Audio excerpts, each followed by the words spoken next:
Sorry about last night's rant. Um, but there are times where I wonder about that question. Um, and the thing to talk about is my biological father. Um, he first reached out to me when I turned 26. And, he, I guess tried to get to know me. Like, he would understand the reasons why I wouldn't talk to him. Um, However, the thing that eventually we got to talking back and forth a little bit, and the thing that actually upset me the most was the fact that he has 3 kids besides me. So I have 3 half brothers out there, and the eldest is like, I think, 3 years younger than me. So that tells me, after I was born, he took 3 years to potentially get his shit together, had another kid, actually not only that, but had 2 more after that. And, I asked him, well, why didn't you stick around? Why didn't you try and find me? He says, I wasn't ready. Well, you were ready 3 years later, it seems. So that's a lie. So I guess, if he ever watches this and there's a reason why I don't talk to him, it's because you're a liar. That's a load of bullshit. You're telling me 3 years later you decided you were ready, but then you also didn't try to look for me? You knew where I was last. And 3 years, it's not long enough for me to potentially move out of the state or even move out of the city. So, kind of interesting. Of course, every now and then he texts me some religious bullshit and I guess says, hopes that I'm doing well. He's around the same age as my mother. But, I learned when he first, actually, maybe shortly after he first reached out, that he had testicular cancer, which, is in remission, but of course, not without losing a ball. So, I guess what goes around comes around. Probably something that I need to watch out for as well. I don't know. But I think the plan for today is maybe take a short break from art, because tomorrow I'm going to meet up with an art friend at a coffee shop and we're going to basically just draw.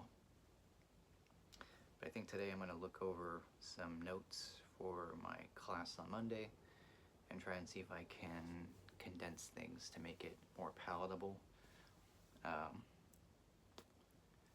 don't recall where my puzzle book is, my logic puzzle book, but I'll look up some logic puzzles and maybe give one to the class, have them take 15 minutes of time to actually do something that they might enjoy. So I need to find one that's interesting. I mean, there's one that involves you trying to ask a question, but I haven't thought it through fully yet.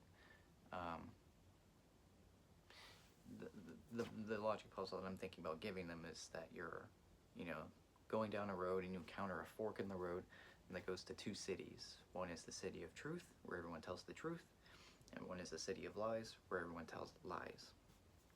And there's a person at the fork in the road, and your job is to ask them one question that will lead you to the city of truth. Which question do you ask them?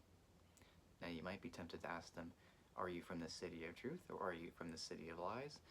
Either question doesn't give you the information that you need.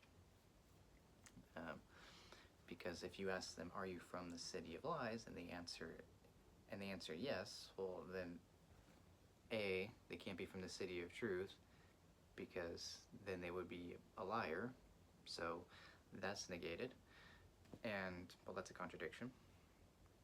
B, if they answer yes, coming from the city of lies, well, they can't answer yes, because then they're telling the truth.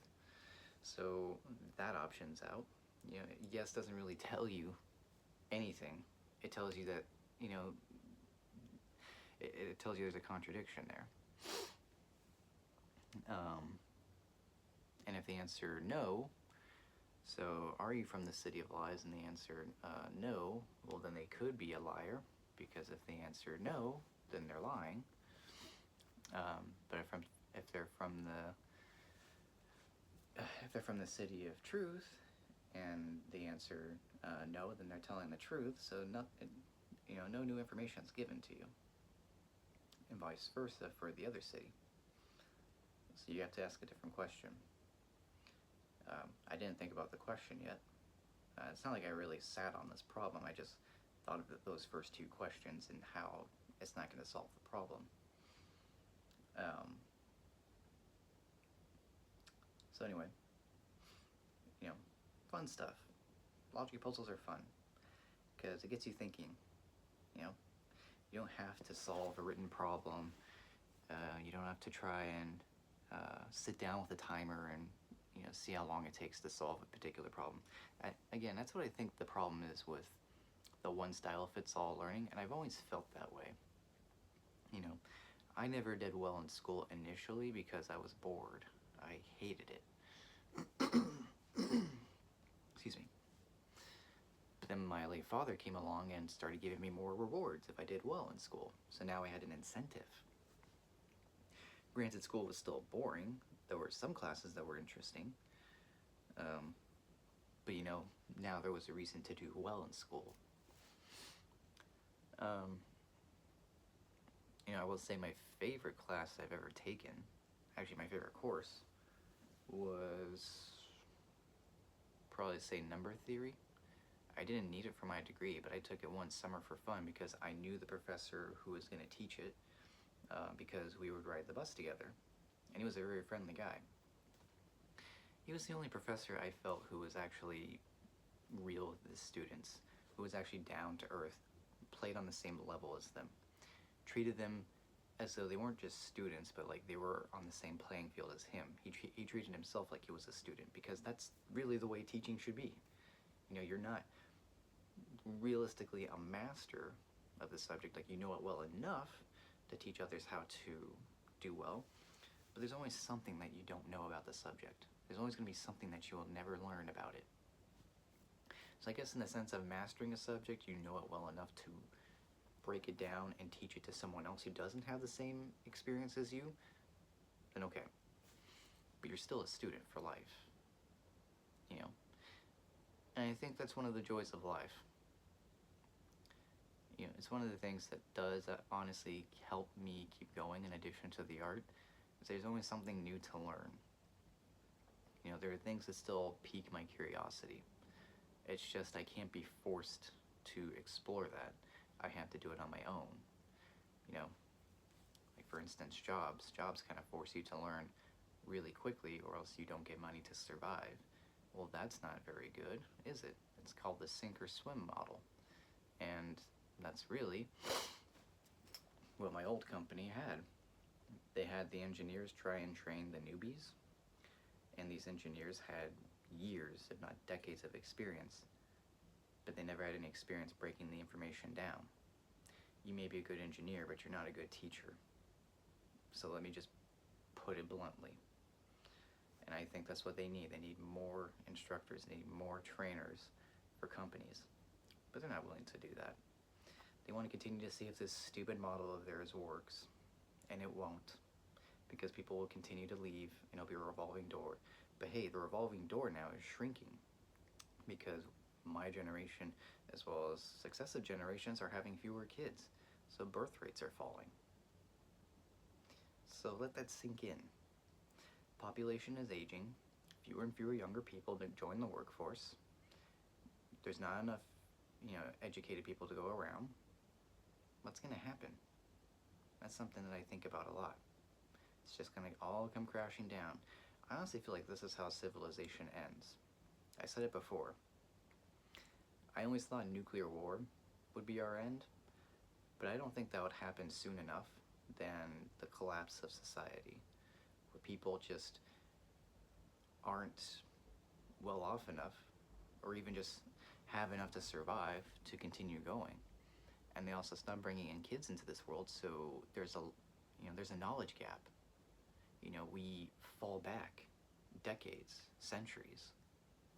So, and we don't have that kind of time to spare. To put it lightly, we have asteroids with our names on it.